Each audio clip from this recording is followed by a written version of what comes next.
Now, I'd hope every right-minded person is still pleased that 4 more Israeli hostages were rescued. But of course, the usual anti-Israel crowd has slammed the way the operation was carried out, which of course tragically led to Palestinian casualties. It's war. Of course, casualties are a tragedy. Any loss of innocent life is. And we should all be angry about it, and loudly. But not at the country trying to rescue its people, but at the terrorists who took them and embedded them in civilian homes. Former US Intelligence Officer Michael Pregent knows how this stuff works back to front, including in Iraq. And he joins me now. Michael, thank you so very much for your time. I'd love your perspective, first of all, on the rescue mission itself. How did you determine it went? I mean, there's nobody better at this than the Israeli Defense Forces. Everything that our Delta Force has learned has been in this area when it comes to Israel dealing with terrorist groups like Hezbollah, dealing with groups like the Sword of Islam back in the day. And now they're dealing with groups like Hamas and Palestinian Islamic Jihad. And everything we learn about counterterrorism and counterinsurgency, we learn from the IDF.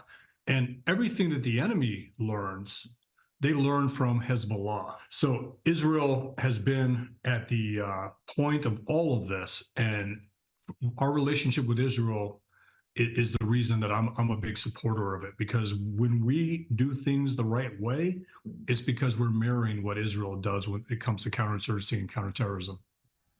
What do you make of the criticism surrounding the mission, and it's continual and it's loud, and keeping in mind, of course, that civilians did lose their lives? Hamas is who I would hold responsible for that. You?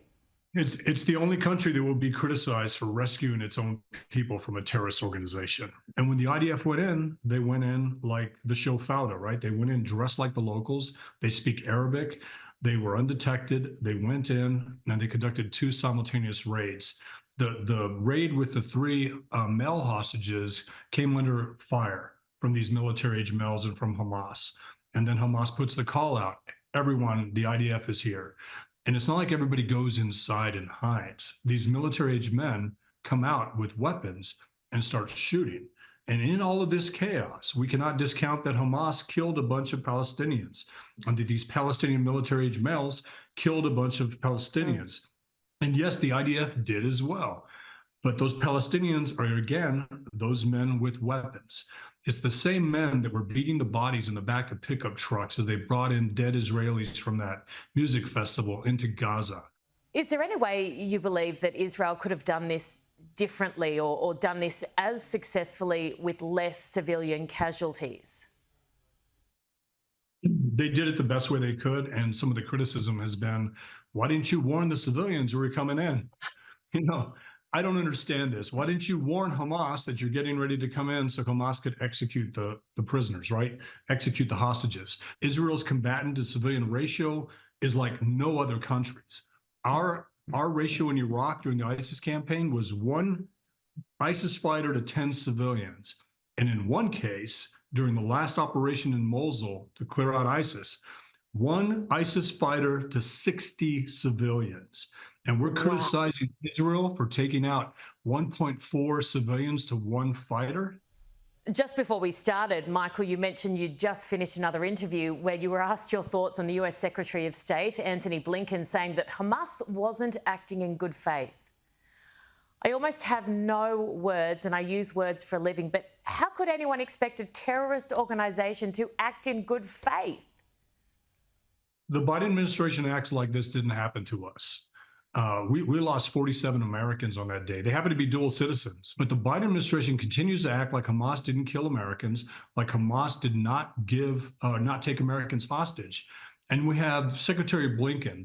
The only people that are afraid of Secretary Blinken are inside of the State Department, because he's warned them if they use the wrong pronouns, they would be fired. There's no other enemy, adversary, or terrorist group that's afraid of Antony Blinken.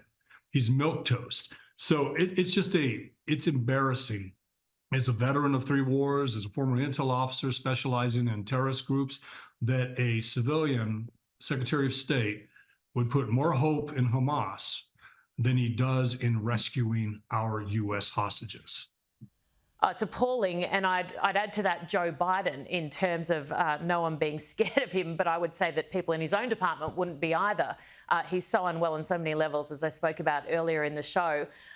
It does blow my mind that we're living in this time when people find moral clarity so difficult.